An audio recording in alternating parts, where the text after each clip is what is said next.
SMK. Pour une image, il y a propre, il y a bien, il y a qualité. Hein? Ba vidéo na binoso lingite ba même ba filtre ya soin même. Ba lobi Yannick Nene image na kati ya Bretagne yenda kangi masolo.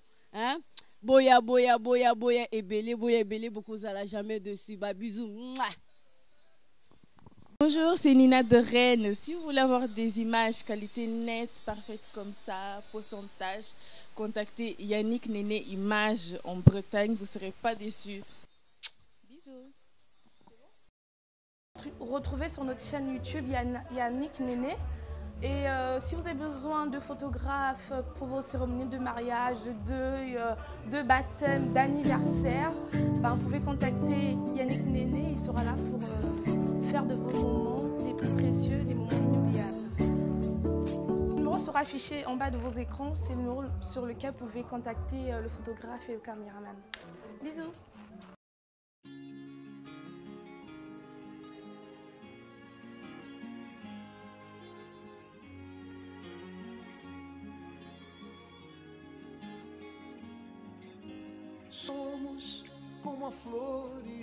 Coucou tout le monde, aujourd'hui c'est la soutenance de ma soeur Bobette Matulonga en médecine.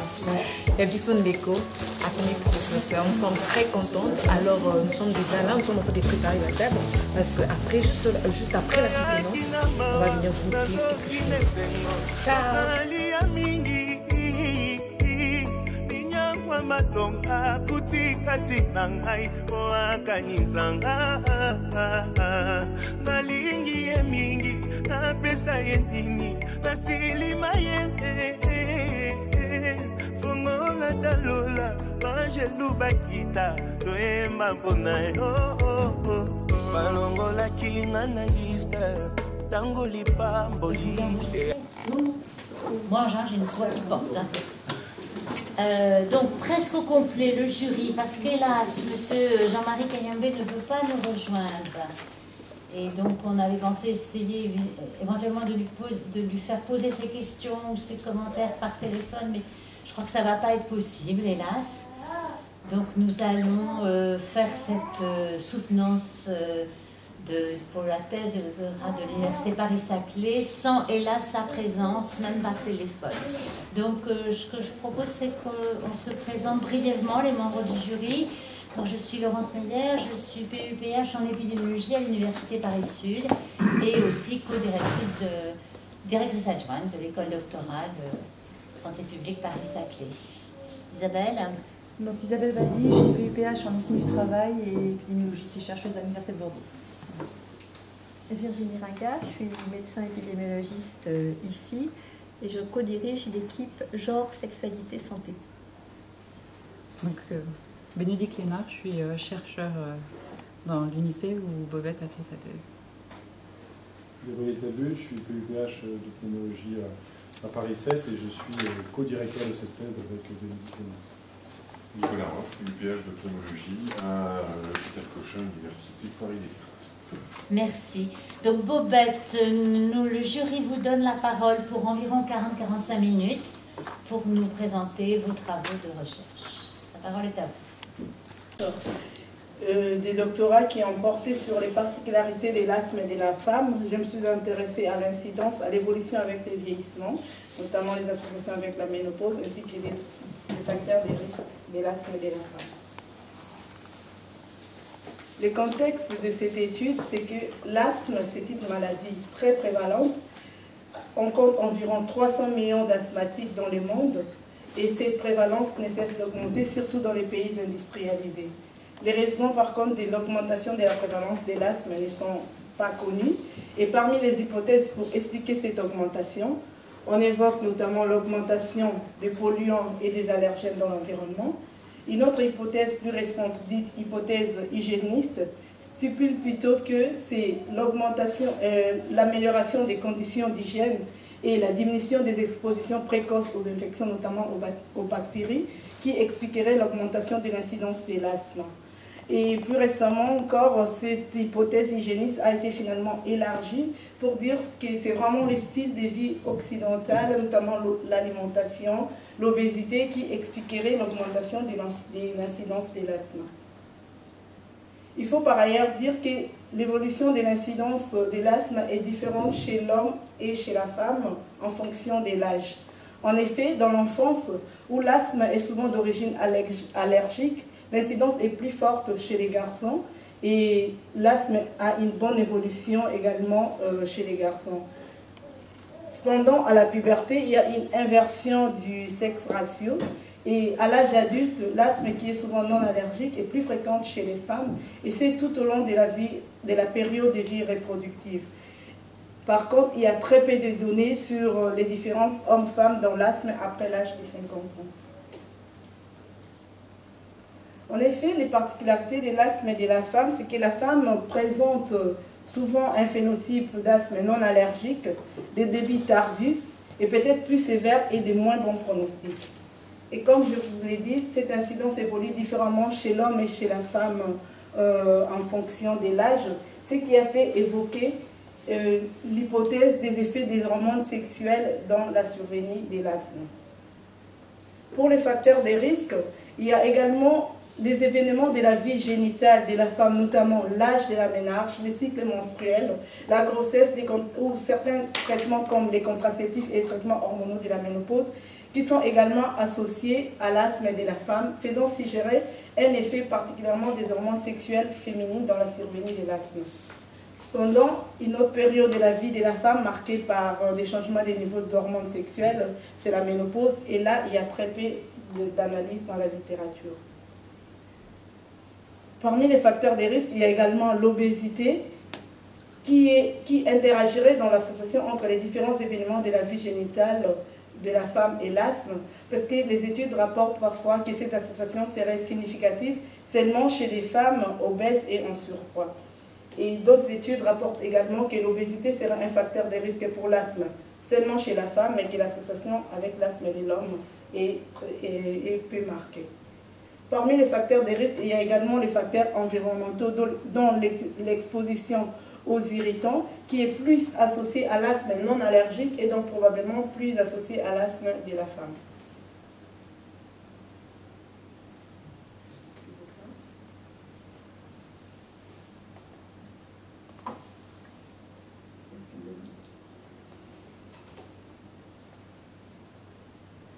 Et donc, quant aux associations entre l'asthme et la ménopause, il faut dire que plusieurs études se sont intéressées aux associations entre l'asthme et les traitements hormonaux de la ménopause, montrant une augmentation des risques chez les femmes qui utilisent ces traitements.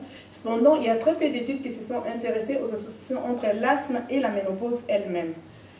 Il y a dans la littérature quelques études transversales qui montrent cependant des données contradictoires, avec soit une augmentation des risques d'asthme avec la ménopause, ou plutôt pas d'association entre l'asthme et la ménopause. Avant ces travaux de thèse, il n'y avait que 2 études longitudinales qui se sont intéressées aux associations entre l'asthme et la ménopause. La toute première étude américaine qui a porté sur les données de la NEST Study a montré qu'il y aurait une diminution de l'incidence de l'asthme avec la survenue de la ménopause naturelle et que cette association devenait non significative chez les femmes qui prenaient des traitements hormonaux de la ménopause. Et cette étude a donc longtemps été suggérée dans la littérature pour évoquer un effet délétère des hormones sexuelles féminines dans l'asthme. Cependant, une autre étude plus récente sur les données RIN montre plutôt une augmentation du risque d'asthme chez les femmes post-ménopausées. Et cette association est plus forte chez les femmes avec un indice de masse corporelle élevé. Donc cette étude, les données des RIN suggèrent plutôt un effet protecteur des hormones sexuelles féminines dans l'asthme. Il faut dire que, quoique les données RIN, les analyses des données RIN aient utilisé des données des cohortes, les modèles statistiques qu'ils ont utilisés ne permettent pas de prendre en compte la temporalité entre la survenue de l'asthme et la survenue de la ménopause. Et également, les différents types de ménopause naturelle ou chirurgicale n'ont pas été pris en compte dans ces analyses. Alors, dans ces travaux de thèse, nous sommes également intéressés aux associations entre l'asthme et l'exposition domestique à l'eau de Javel. L'intérêt de cette analyse, c'est que les femmes, dans la littérature, on rapporte que les femmes sont plus exposées aux polluants de l'air intérieur parce qu'elles passeraient plus de temps à l'intérieur par rapport aux hommes et donc elles seraient plus exposées notamment aux irritants domestiques. Et au fait, l'usage professionnel des produits de nettoyage est associé à l'aggravation ou à la survenue de l'asthme, en particulier chez la femme. Aussi, on peut s'imaginer qu'une exposition prolongée à des doses faibles ou modérées du type exposition domestique pourrait également être associée à la survenue de l'asthme. Avant ces travaux de thèse, la seule étude qui a porté sur l'usage domestique d'eau de Javel et l'asthme de l'adulte avait montré une diminution de la sensibilisation aux allergènes chez les personnes qui utilisaient fréquemment l'eau de Javel. Et cette étude a également rapporté plus de symptômes de toux et d'expectoration chronique chez les personnes qui utilisent fréquemment l'eau de Javel. Mais l'association avec l'asthme vie n'a pas été démontrée. Il faut dire ici que cette étude n'a pas considéré l'asthme actuel et qu'en plus, ils n'ont pas pris en compte les phénotypes allergiques et non allergiques. Cependant, nous pensons que la prise en compte de ces statuts allergiques peut s'avérer importante parce que d'une part, l'eau de Javel peut avoir un effet bénéfique sur les allergies à cause de son effet sur l'inactivation des germes et des allergènes. Cependant, elle peut être également délétère sur la santé respiratoire à cause de son effet irritant. Et donc l'objectif de ces travaux de recherche, c'était d'étudier l'histoire naturelle de l'asthme de la femme en termes d'incidence, d'évolution avec le vieillissement et ainsi que les facteurs de risque associés.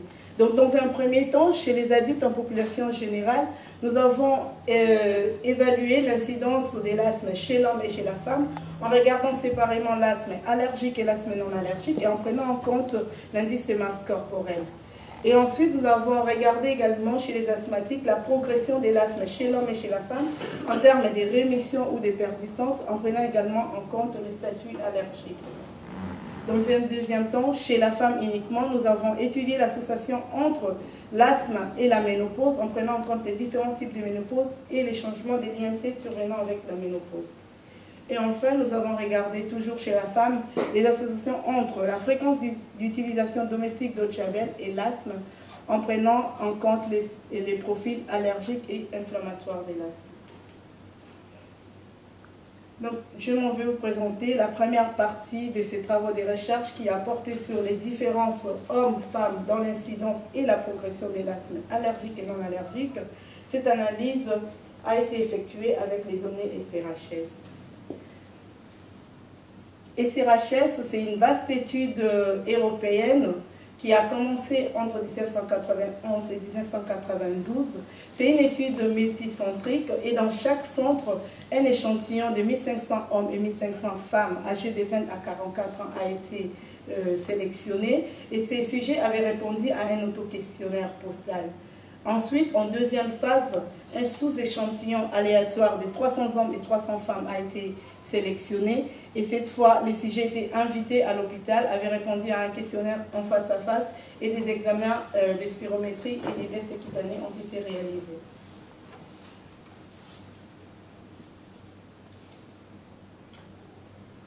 Entre 2000 et 2002 a eu lieu les premiers suivis SRHS qui a inclus les participants de la phase 2 de SRHS 1 et le même protocole a été suivi. Il y avait également un protocole additionnel, notamment le protocole Django. Entre 2011 et 2012 a eu lieu les deuxièmes suivis en suivant toujours le même protocole que SRHS 2. Au total, SRHS 1 avait impliqué environ 15 000 participants, SRHS 2, 9 000 participants et 8 000 participants ont été inclus à SRHS 3. Pour ces travaux de thèse, nous avons étudié l'incidence de l'asthme auprès de 4 409 sujets non asthmatiques à l'inclusion, qui est SRHS 1, et les cas incidents, c'était des personnes qui ne rapportaient pas avoir eu de l'asthme à SRHS 1, qui avaient un asthme confirmé par un médecin, soit à SRHS 2 ou à SRHS 3, et suivant que les sujets avaient un test cutané positif ou négatif, c'était considéré comme asthmatique, allergique ou non allergique. La progression de l'asthme a été étudiée auprès des 514 sujets asthmatiques actifs à l'inclusion. Et l'asthme actif a été défini comme la présence d'un asthme avec en plus un traitement actuel pour l'asthme, des crises d'asthme ou des symptômes respiratoires dans les 12 derniers mois. les personnes avec rémission de l'asthme à la fin du suivi, c'était des personnes qui avaient un asthme actif à SRHS1 et dont l'asthme devenait non actif à SRHS3. Et les personnes qui avaient un asthme persistant, c'était des personnes qui avaient un asthme actif à SRHS1 et dont l'asthme restait actif à SRHS3. Dans cette diapo, je vous présente donc l'incidence de l'asthme en fonction de l'âge de début de la maladie. Et donc en rose, c'est l'incidence de l'asthme allergique chez les femmes et en bleu, l'incidence chez les hommes. Et on peut voir ici qu'avant l'âge de 30 ans, l'incidence de l'asthme était plus élevée chez les hommes comparée aux femmes et qu'après, l'incidence devenait plus élevée chez les femmes. Et de façon générale, que ce soit chez les hommes ou chez les femmes, l'incidence de l'asthme allergique diminue avec l'âge de début de la maladie. Et quand on considère l'asthme allergique, non allergique plutôt, là on voit que l'incidence de l'asthme non allergique chez les femmes avec des traits discontinus et chez les hommes avec des traits discontinus bleus, l'incidence de l'asthme non allergique était plus élevée chez les hommes, chez les femmes comparée aux hommes, et c'est quel que soit l'âge de la survenue de la maladie. Et on peut également voir dans ces diapositives que l'écart homme-femme pour l'incidence de l'asthme non allergique était plus fort par rapport à l'écart pour l'asthme allergique.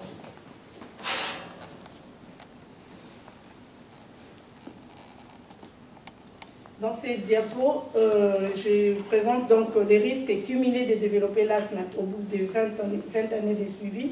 Cette analyse a été faite avec un modèle multinomial mixte et on peut voir que l'incidence de l'asthme allergique était plus élevée chez les femmes comparée aux hommes, qui est ici notre catégorie de référence, et l'incidence de l'asthme était encore plus élevée pour l'asthme non allergique avec des ratios atteignant environ 4.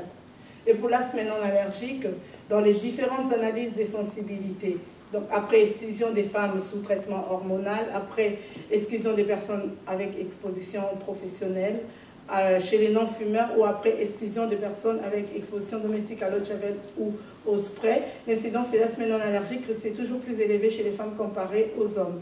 Cependant, pour l'asthme allergique, dans certaines sous-catégories, ces différences hommes-femmes devenaient non significatives. Pareil, après stratification sur l'âge à la fin des suivis ou après stratification sur l'indice de masse corporelle, l'asthme non allergique était toujours plus élevé chez les femmes comparé aux hommes. Cependant, après stratification sur l'indice de masse corporelle, la prédominance féminine n'est restée significative que chez les sujets en surpoids ou obèses. Et l'interaction était significative. Ces diapositives présentent donc l'évolution, la progression de l'asthme en comparant les hommes et les femmes et en regardant séparément l'asthme allergique et l'asthme non allergique. Et là, on peut voir que quand on compare les taux de rémission d'asthme allergique, il n'y a pas de différence homme-femme. C'est pareil pour l'asthme non allergique, il n'y a pas de différence homme-femme. Et également, en regardant l'évolution du nombre des symptômes entre l'inclusion et la fin des suivis, il n'y avait pas de différence entre les hommes et les femmes, pareil pour l'asthme non allergique. Quand on regarde cette fois-ci les déclins de la fonction respiratoire, on peut voir également qu'il n'y avait pas de différence dans les déclins de la fonction respiratoire entre les hommes et les femmes pour l'asthme allergique. Cependant, pour l'asthme non allergique, les hommes déclinaient un peu plus rapidement que les hommes, mais il faut dire que les petits P n'étaient qu'à 0,07. Donc avec la qualité de ces données et ces SRHS, la plus grande force, c'est que ça réside donc dans la qualité des données SRHS pour étudier l'histoire naturelle de l'asthme. Nous avons, SRHS utilise un questionnaire standardisé avec un suivi prospectif pendant 20 ans en population générale avec des données objectives, ce qui est une grande force de cette analyse. Cependant, dans les faiblesses, il faut dire que au vu de l'évolution, au vu du design même de l'étude, il y avait l'attrition de la population avec des perdus de vue. Cependant, il faut dire qu'il n'y avait pas de différence entre les hommes et les femmes dans les différentes caractéristiques entre les perdus de vue et ce qui était resté jusqu'à la fin de l'étude. Donc ça veut dire que les différences hommes-femmes que nous avons trouvées ne sont pas liées, n'est pas l'effet des perdus de vue. Une autre faiblesse de cette analyse, c'est également les faibles effectifs pour l'étude de la progression de l'asthme. Et donc, en résumé, avec ces données et ces richesses, nous avons montré qu'après 20 années de suivi, 5,5% des femmes avaient développé un asthme, 62% d'entre elles avaient un asthme non allergique, 4,2% des hommes ont également développé un asthme, donc 46% avaient un asthme non allergique.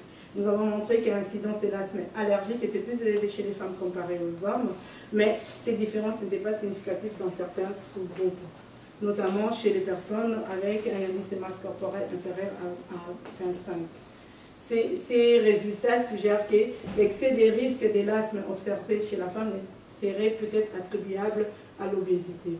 Nous avons également montré que l'incidence de l'asthme non allergique était encore plus élevée chez les femmes comparée aux hommes, avec des autres ratios allant jusqu'à 4, et c'est dans tous les sous-groupes, même après la période de vie reproductive, après l'âge de 50 ans, et après exclusion des femmes sous traitement hormonal. Ces résultats suggèrent que les hormones sexuelles féminines n'expliqueraient pas à elles seules l'augmentation des risques de l'asthme observé chez la femme.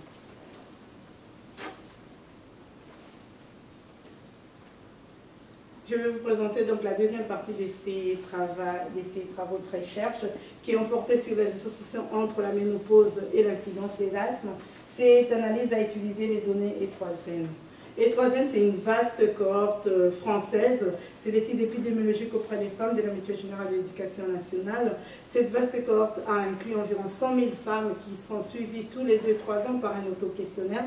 Et cette étude a commencé en 1990 et avait inclus les femmes nées entre 1925 et 1950. Et à partir du deuxième questionnaire en 1992, la première question sur l'asthme a été introduite et tous les 2-3 ans, le statut asthmatique de la femme a été mis à jour. À partir du 7e et 8e questionnaire a été introduite des nouvelles questions, notamment sur de façon plus explicite l'âge à la première crise d'asthme et notamment si le diagnostic de l'asthme a été confirmé par un médecin. Entre le deuxième questionnaire et le 8e questionnaire, il y a eu également une mise à jour régulière du statut ménopausique et de la prise des traitements hormonaux de la ménopause.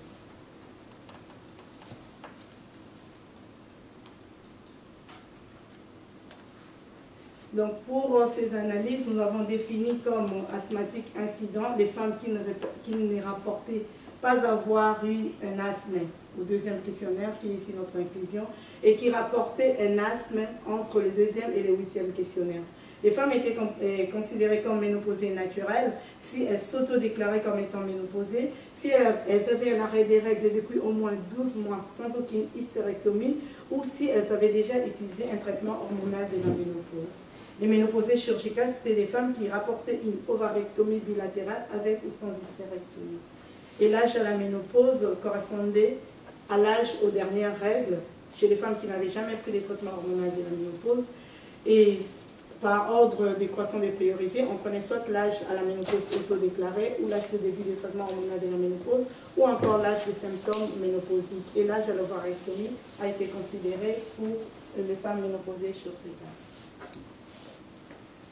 Donc pour ces analyses, nous avons inclus 67 872 femmes qui n'avaient pas d'asthme à l'inclusion, qui n'étaient pas enceintes et qui n'avaient pas utilisé des traitements contraceptifs au cours du suivi. Nous n'avons inclus que les femmes qui avaient des données sur le statut ménopausique et l'âge à la ménopause des cas échéants. Pour nos analyses statistiques, nous avons utilisé un modèle des Cox dans lequel l'âge a été considéré comme échelle de temps et les statuts ménopausiques, l'indice de masse corporelle et les statuts tabagiques, l'activité physique, les traitements hormonaux de la ménopause ont été introduits dans notre modèle comme des variables dépendantes du temps. Dans ces diapositives, je vous présente donc les résultats correspondant aux associations entre l'incidence de l'asthme et la ménopause.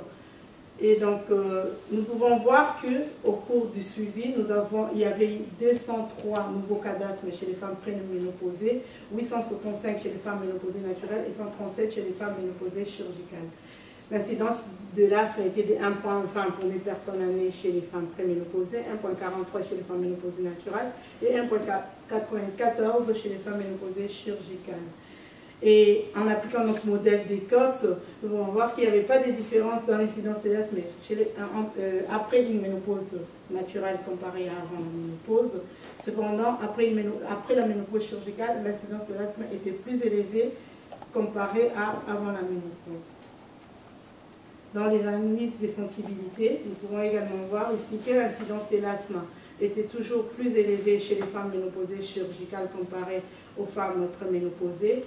Après avoir utilisé la définition de l'asthme confirmée par les médecins, chez les femmes qui n'avaient jamais fumé ou chez les femmes qui n'avaient pas pris les traitements hormonaux de la ménopause. Après stratification sur l'indice de masse corporelle, l'incidence de l'asthme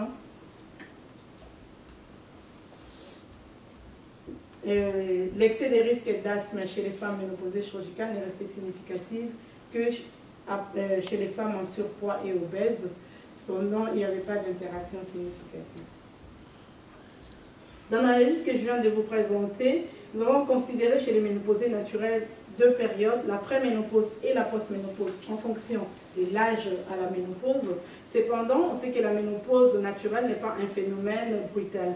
Aussi, dans l'analyse que je vais vous présenter cette fois-ci, nous avons considéré une période de transition entre la pré- et la post-ménopause, et cette période allait de 2 ans avant l'âge de la ménopause à 1 année après l'âge de la ménopause. Cette analyse a été stratifiée sur l'indice de masse corporelle, et on peut voir que il n'y avait pas de chez les femmes avec un indice de masse corporelle inférieur à 25, il n'y avait pas de différence dans l'incidence de l'asthme pendant la période de transition vers la ménopause comparée aux femmes préménopausées. Il n'y avait pas non plus de différence après une post-ménopause naturelle. Cependant, chez les femmes en surpoids ou obèses, l'incidence de l'asthme était plus élevée chez les femmes pendant la période de transition et encore plus élevée en post-ménopause naturelle. La force de cette analyse réside notamment dans l'étendue de l'étude. Nous avons pu inclure 68 000 femmes avant de détecter environ 1200 nouveaux cas d'asthme. Et c'est une étude qui s'est faite sur un suivi prospectif pendant 13 ans avec une mise à jour régulière du statut asthmatique, du statut hormonal et de l'indice des masses corporelles, ce qui réduisait fortement les billets de mémoire. Et nos résultats sont assez robuste parce qu'il n'y avait pas de modifications, elle restait dans les mêmes limites dans les différentes analyses de sensibilité. Cependant, les faiblesses de cette analyse, c'est que l'asthme et la ménopause ont été définies par un questionnaire. Et aussi, l'indication de l'ovarectomie n'a pas été précisée dans les données E3N. Et donc, avec ces données E3N, nous avons pu montrer que chez les femmes de corpulence normale, il n'y avait pas d'association entre la ménopause naturelle et l'incidence de l'asthme. Et ce résultat a été confirmé dans les diverses analyses de sensibilité. Ces résultats est cohérent avec certaines autres analyses transversales et avec la seule méta-analyse à ces sujets. Cependant, chez les femmes en surpoids et obèses, nous avons montré qu'il y avait une augmentation de l'incidence de l'asthme en périménopause et en postménopause naturelle.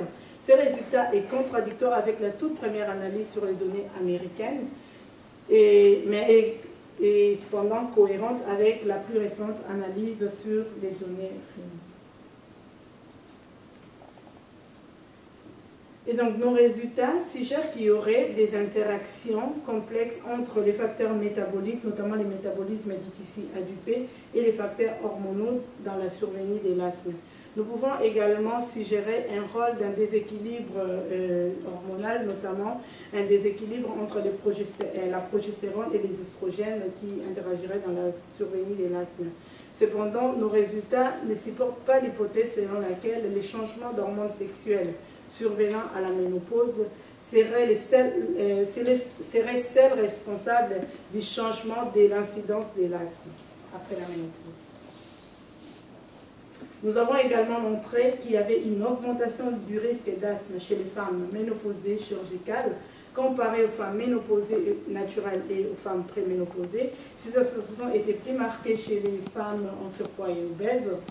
Et cette association suggère qu'il y aurait peut-être des effets protecteurs des androgènes sur l'asthme, parce que plusieurs études ont rapporté des niveaux très bas d'androgènes chez les femmes ménopausées chirurgicales.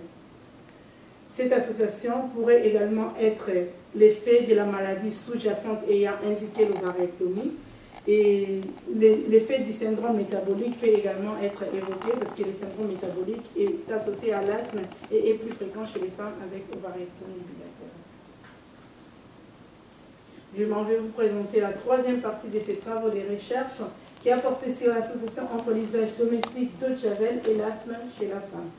Ces analyses ont utilisé les données EGA. EGA, c'est une étude française, c'est l'étude épidémiologique des facteurs génétiques et environnementaux de l'asthme. C'est une étude cas témoins et familiale, multicentrique. La première analyse a eu lieu entre 1991 et 1995, avait inclus un total de 2047 sujets. Il y avait des cas, des témoins et les membres des familles des cas qui avaient répondu à un questionnaire standardisé sur l'asthme, sur les diverses expositions environnementales, et il y avait également, il a été fait l'examen de la fonction respiratoire et l'examen sanguin, notamment des dosages de la CC16. Entre 2003 et 2007 a eu lieu le premier suivi EGA1 qui a inclus 1601 sujets. Les protocoles étaient identiques EGA1. Et il y avait en plus des questions spécifiques sur les expositions domestiques aux produits de nettoyage. EGA3 a eu lieu entre 2011 et 2013, et cette fois-ci, c'était plutôt par un questionnaire fiscal. Pour nos analyses, nous avons utilisé les données EGA2.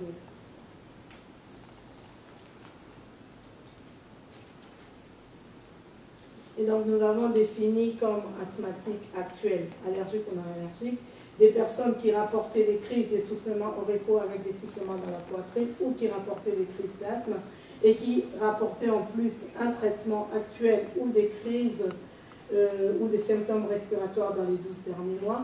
Et suivant que les tests cutanés étaient positifs ou négatifs, ils étaient considérés comme asthmatiques, allergiques ou non allergiques.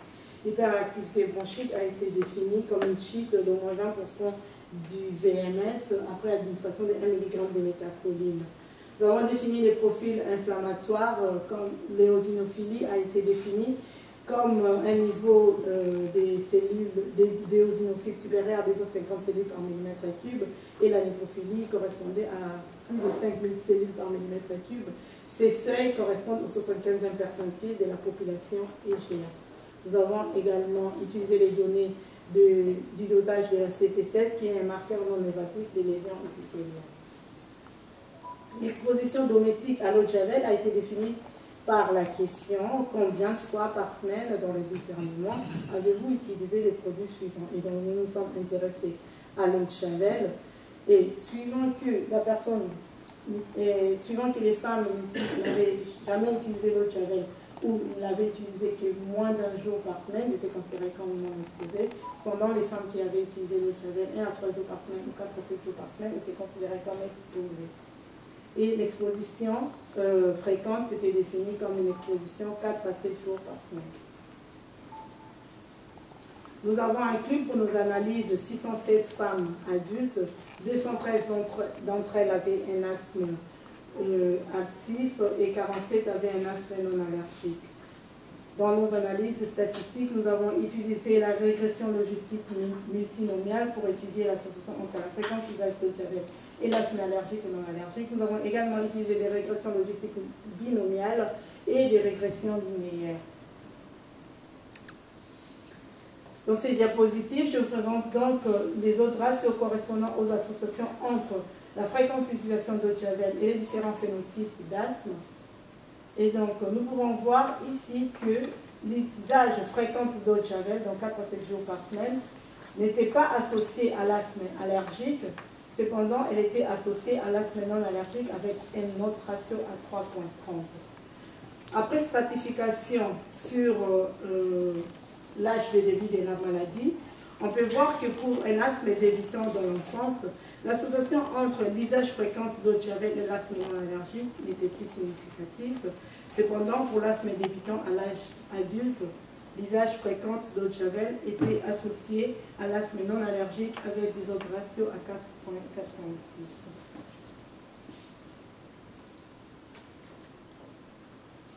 Cette figure dans cette figure, je présente donc les associations entre la fréquence d'utilisation d'eau de Javel et les divers symptômes respiratoires chez les femmes non allergiques. Ce qu'on peut voir dans la figure, c'est que plus les femmes utilisaient l'eau de Javel, donc en rouge, l'usage fréquent, plus les femmes utilisaient l'eau de Javel, plus ils avaient les différents symptômes, notamment la toux chronique ou les crises d'essoufflement après un effort. Et on peut voir également que plus les femmes utilisaient l'eau de Javel, plus elles avaient une hyperréactivité bronchique. Et à chaque fois, la tendance était significative. Cependant, chez les femmes allergiques, il n'y avait pas d'association entre la fréquence d'utilisation d'eau de Javel et les divers symptômes respiratoires. On peut même voir une diminution de la fréquence d'usage d'eau de Javel, une diminution de l'hyperréactivité bronchique chez les femmes qui utilisaient fréquemment d'eau de Javel, mais ces tendances n'étaient pas significatives. On avait juste un petit P à 0,11. Dans cette diapo, je vous présente les résultats correspondant aux associations entre la fréquence d'utilisation d'eau de Javel et les profils de l'asthme chez les femmes asthmatiques uniquement. On peut voir essentiellement dans ces diapositives que les niveaux des neutrophiles étaient plus élevés chez les femmes qui utilisaient fréquemment d'eau de Javel et la tendance était significative. Il n'y avait pas d'association avec les autres profils d'asthme. Chez les femmes non asthmatiques, nous avons regardé l'association entre la fréquence d'utilisation d'eau de Javel et les niveaux sériques des CC16.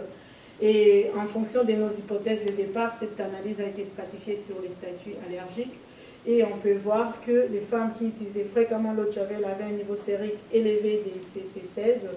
Il faut dire que les petits P étaient que à 0,07, mais cette association n'a pas été trouvée chez les femmes allergiques.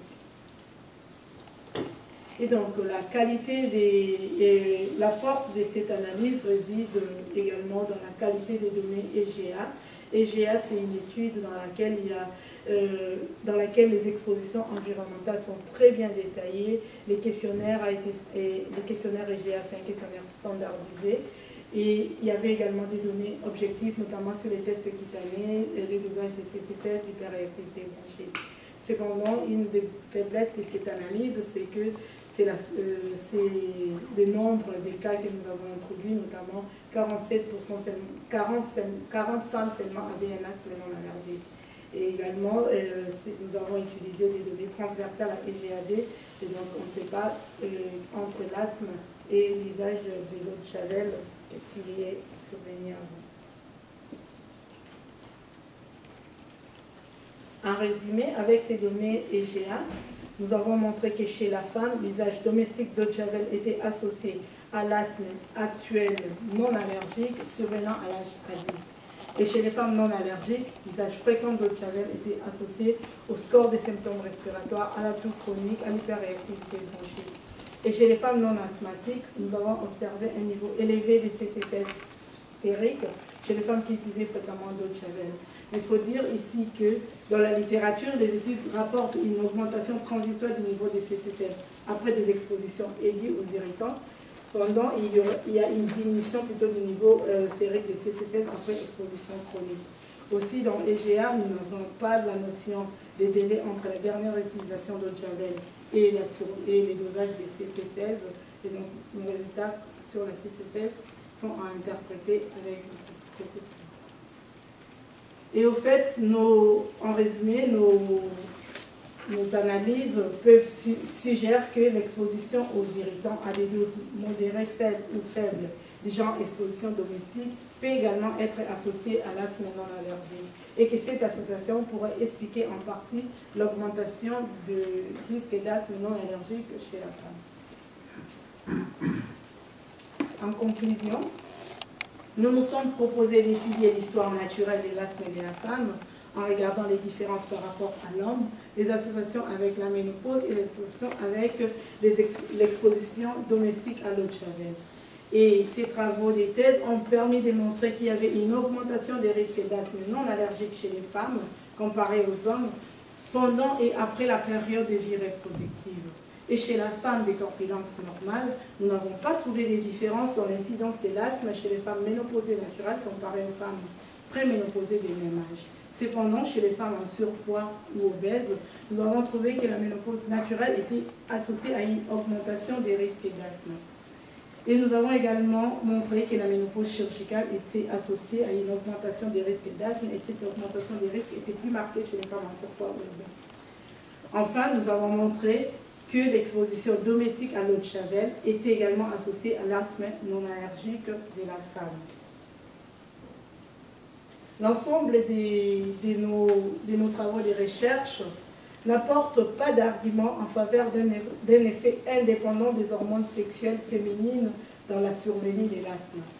Et donc l'excès des risques de l'asthme chez la femme pourrait être l'effet de l'adiposité, parce que chez les femmes et les hommes, pour un même indice de masse corporelle, les femmes ont un niveau élevé de leptine, et le niveau de leptine est associé à l'asthme dans les modèles humains.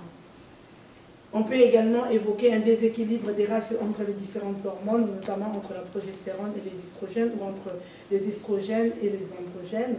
On peut également évoquer un effet protecteur des androgènes qui expliquerait l'excès des risques de l'asthme chez la femme. Et il y aurait peut-être également des interactions entre les facteurs métaboliques et hormonaux dans la survenue de l'asthme. Nous avons enfin, avec les données EGA, montré que l'asthme était plus fort chez les femmes qui utilisaient fréquemment l'eau de Javel, et les femmes sont plus exposées, et donc que l'excès des risques de l'asthme chez la femme comparé aux hommes pourrait peut-être être l'effet de l'exposition plus fréquente chez la femme ou des susceptibilités plus élevées de la femme face aux irritants. Et enfin, ces travaux de recherche ouvrent de nouvelles questions. Notamment, nous pensons que les études prochaines devraient s'intéresser également aux variations des niveaux d'androgènes et l'asthme, plutôt que de regarder que les hormones féminines. Et on peut également suggérer de regarder prochainement des associations entre les niveaux d'adipochrome, notamment la leptine et l'asthme, chez l'homme et chez la femme. Les niveaux d'hormones sexuelles devaient également être évalués en termes de ratios entre différentes hormones et leurs associations avec l'asthme. Et nous suggérons également qu'il devrait y avoir d'autres études prospectives pour évaluer l'association entre l'exposition domestique à l'eau de Javel et l'asthme. Et d'autres expositions environnementales de l'environnement domestique devaient également être évaluées en association avec l'asthme de la femme. Je vous remercie de votre attention. Merci Bobette. Je vais maintenant passer la parole à vos rapporteurs. Isabelle Baldi, qui est venue de Bordeaux. Merci Madame la Présidente. Donc, je vais effectivement reprendre un certain nombre d'éléments que je vous ai déjà communiqués précédemment à la soutenance. D'abord, je vous remercie de m'avoir effectivement communiqué votre travail, de m'avoir demandé mon avis sur ce très beau travail d'épidémiologie. J'ai pris beaucoup de plaisir à le lire. J'ai trouvé qu'il était déjà sur la forme très clair, très bien écrit. On a vu aussi votre présentation qui montre effectivement votre rigueur, je pense votre sérieux tout simplement. Donc ça c'est déjà des points à souligner en tout premier lieu. Alors vous avez fait un certain nombre de remarques sur la forme, sur les abréviations, tout ça, et vous m'avez en fait renvoyé un document qui a corrigé un certain nombre des soucis que j'avais identifiés.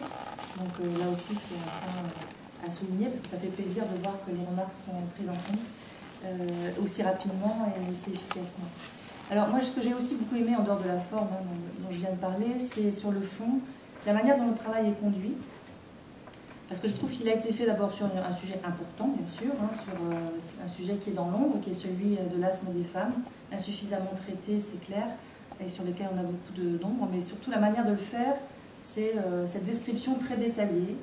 On ne se jette pas sur les modèles pour faire de superbes exercices de statistiques, mais plutôt on réfléchit sur ce qui est le sens de la description des données et de là où on veut aller seulement dans un second temps. Donc ça, je pense que c'est quelque chose d'important parce que la facilité aujourd'hui de faire des modèles très complexes fait des fois oublier les raisonnements et ce qu'on peut dire déjà, rien que sur la description des données. Donc ça j'ai beaucoup apprécié cette démarche-là.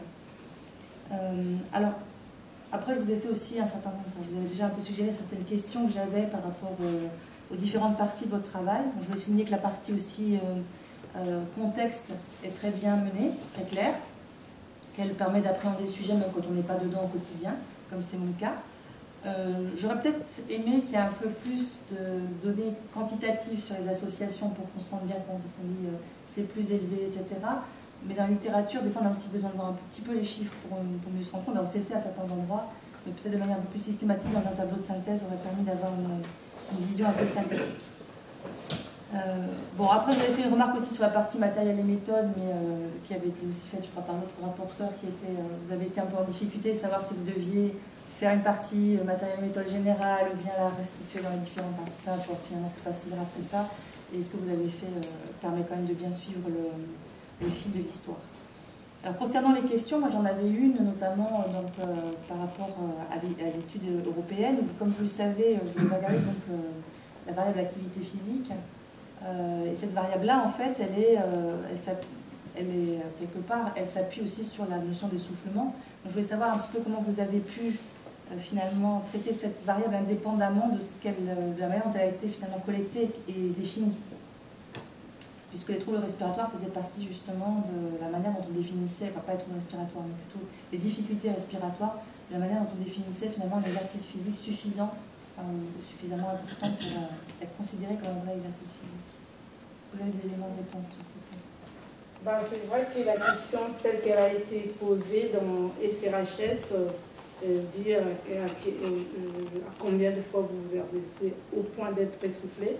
Et je pense que ça introduit déjà un biais des sélections, parce que les personnes qui s'essoufflent facilement, donc qui ont des pathologies cardiaques ou respiratoires, pourraient plus facilement dire qu'ils s'exercent et donc être plus considérés comme faisant de l'exercice physique. Mais je pense qu'à ces niveaux-là des analyses, c'est un biais des sélections, donc dès le départ, on n'y pouvait rien. Cependant, tout ce qu'on a pu regarder, c'est peut-être si ces biais étaient différentiels entre les hommes et les femmes, parce que c'est ce qui nous intéresse. Et je sais pas, du point de vue physiopathologique, si cette question peut introduire un biais différentiel entre hommes et femmes. Je pense qu'elle n'introduit pas forcément la différence entre hommes et femmes. Si on étudiait peut-être, et c'est vrai que si on étudiait l'association avec, si on regardait que l'activité physique en association avec l'asthme ou en association avec d'autres pathologies, c'est vrai que ça pose question. Mais vu qu'il n'y avait pas de différence, je ne pense pas qu'il y ait une sélection différente chez les hommes et chez les femmes. On n'a pas pu faire, on a fait avec la question. Oui, vous n'avez pas de toute façon que ça a changé, c'est clair, mais du coup, c'est vrai, c'est une interprétation un petit peu délicate. L'autre aspect aussi que j'avais souligné, c'est que finalement, vous nous parlez, parce qu'on voit à quel point l'IMC a quelque part de l'importance dans vos analyses, et finalement, cet IMC supérieur à 25 n'est pas tellement distingué, c'est-à-dire c'est surpoids ou obèse, et c'est tout ensemble, alors qu'on voit qu'en fait, c'est une variable vraiment importante. Alors, est-ce que vous avez essayé de regarder un peu plus finement, parce que ça n'a pas forcément le même impact de santé publique, et là, on a quand même un mélange de personnes qui sont vraiment sur des aspects de maladie, et d'autres qui sont sur des potentiels de maladies à venir, peut-être, mais beaucoup moins marqués. Ce n'est pas du tout la même chose, le surpoids, l'obésité. Pour toutes les analyses, ou que pour SRHS globalement. Globalement, pour SRHS, par exemple, on a fait des analyses en regardant différemment. On a fait l'IMC en 4 classes. Donc d'abord inférieur à 18, je sais plus. Donc les maigres, les normaux pondérés et les surpoids et les obèses. Et donc il y avait une tendance pour les différentes classes. Et l'association chez les femmes, chez les sujets en surpoids et obèses était dans les mêmes limites, allait dans les mêmes sens. Donc du coup, pour les analyses stratifiées, nous avons choisi à cause des effectifs, on ne pourrait pas faire une stratification sur 4 classes et pour regarder les interactions, je pense que ça aurait dû être aussi un peu compliqué. Donc pour les analyses stratifiées, nous avons pris les surpoids et les obèses dans un même groupe. Mais il faut dire que pour les analyses multivariées, l'IMC a été à chaque fois introduite en 4 classes. Et pour les données E3N, on a même fait encore plus fin, parce que nous avons déjà, l'IMC a été introduit dans le modèle des causes comme une variable dépendante du temps, Donc c'est vraiment tous les 2 ans que l'IMC pouvait, des femmes pouvaient changer, c'est que je trouve quand même assez efficace. Et dans E3N, nous avons même pu prendre à chaque fois la différence les deltas IMC entre les différents questionnaires. Et quand nous avons stratifié sur l'indice des masses corporelles, dans ces modèles-là, nous avons introduit l'IMC comme une variable continue. Mais je pense que pour la stratification, ça aurait dû être un peu compliqué de faire en continu ou en plus de 3 classes, plus de classes.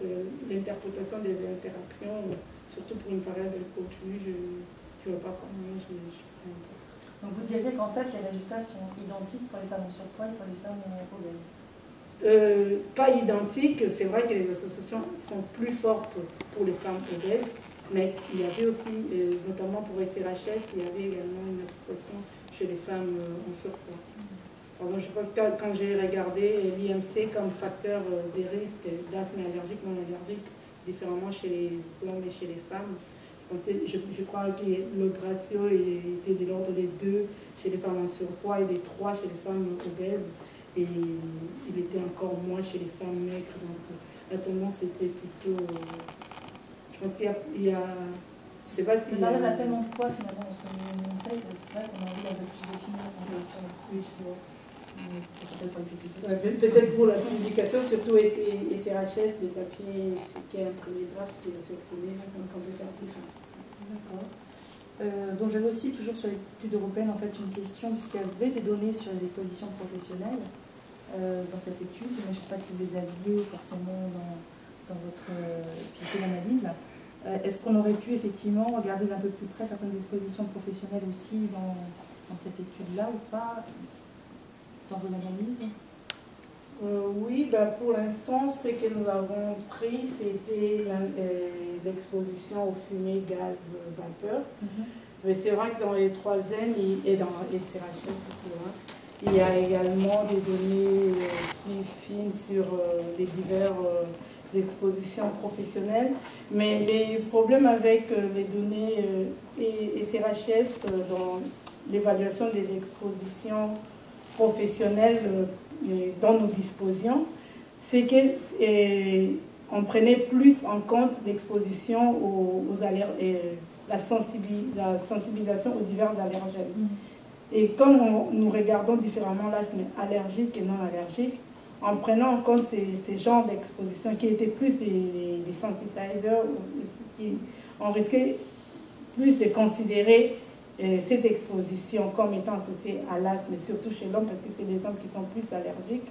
Et je pense qu'il y a un autre travail en cours qui est fait pour également introduire dans cette matrice d'exposition aux irritants, ce qui équilibrerait un peu, c'est prendre que les allergisants, ça introduirait un biais majeur dans l'étude de l'asthme allergique et non allergique que nous faisons.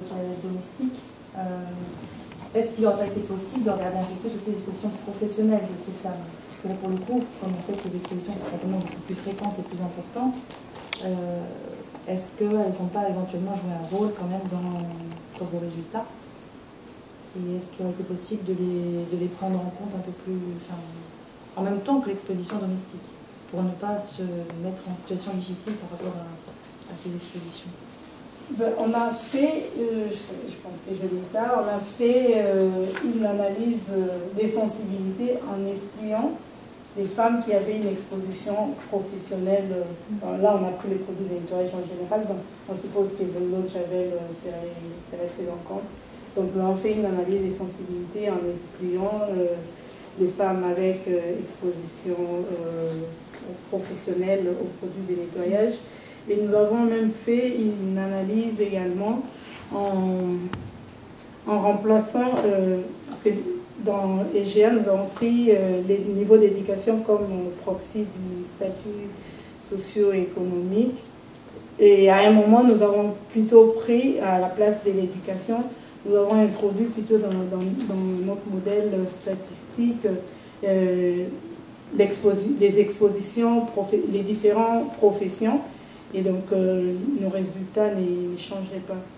Donc, c'est vrai, il y a une équipe qui est vraiment à exposition professionnelle dans EGA et nous, c'est pas... Vous avez essayé de supprimer de l'exposition professionnelle. Elles existent quand même, ça. Oui, on a juste ajusté on a essayé une analyse des sensibilités en excluant les femmes exposées. Vous n'avez pas regardé si finalement, chez ces femmes exposées, professionnellement, il y avait... Que la solution était plus claire. D'accord. Est-ce que j'avais comme autres éléments? Je pense qu'on avait abordé la plupart des points que je vous avais déjà dit. Il y a quand même, par rapport à l'exposition que j'avais, je me suis aussi posé des questions, comme on se pose des questions en général d'ailleurs sur les expositions professionnelles, c'est est-ce qu'on est sûr que les femmes sont capables de bien identifier l'eau de javel qu'elles utilisent, compte tenu aujourd'hui de la diversité des formes d'eau de javel qui sont sur le marché.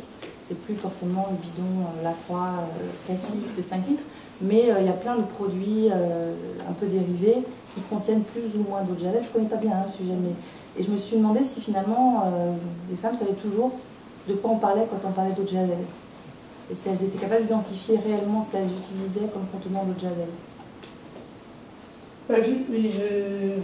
C'est vrai, ça peut introduire un billet, mais je pense que ça irait plutôt, à mon avis, ça irait plutôt dans le sens de la sous-estimation des associations que nous avons trouvées, parce que c'est vrai qu'il y a beaucoup de produits de nettoyage dans lesquels il y a l'eau de javel, et que si les femmes n'identifient que l'eau de javel comme l'eau de javel pure et qu'elles ne prennent pas en compte les divers produits dans lesquels il y a l'eau de javel, je pense que l'association que nous avons trouvée à 3 ou 4 déjà serait peut-être sous-estimée. Peut-être que les femmes asthmatiques regardent un peu plus près les produits qu'elles utilisent en regardant leur composition, et qu'elles sont capables de l'identifier, alors qu'une femme qui n'a pas forcément un problème de santé pourrait ne pas avoir détaillé réellement la composition de...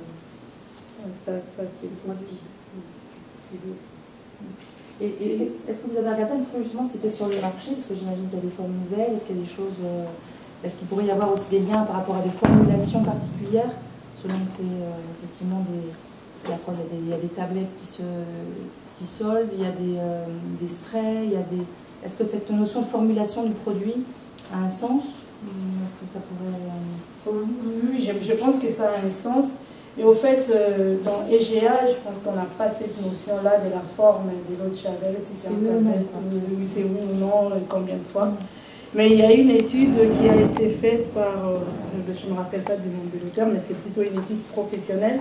Et dans cette étude, il montrait plutôt que, quel que soit les modes d'utilisation d'eau de javel, par essuyage de surface, en spray ou dans les parfums, ces différentes formes d'utilisation étaient associées à l'eau de javel. Donc, je pense que vu que nos hypothèses des bases sont parties des données de l'asthme professionnel, je pense que après, c'est vrai que selon que c'est un spray, peut-être qu'on inhalerait plus, ou si la tablette, il y a moins d'inhalation.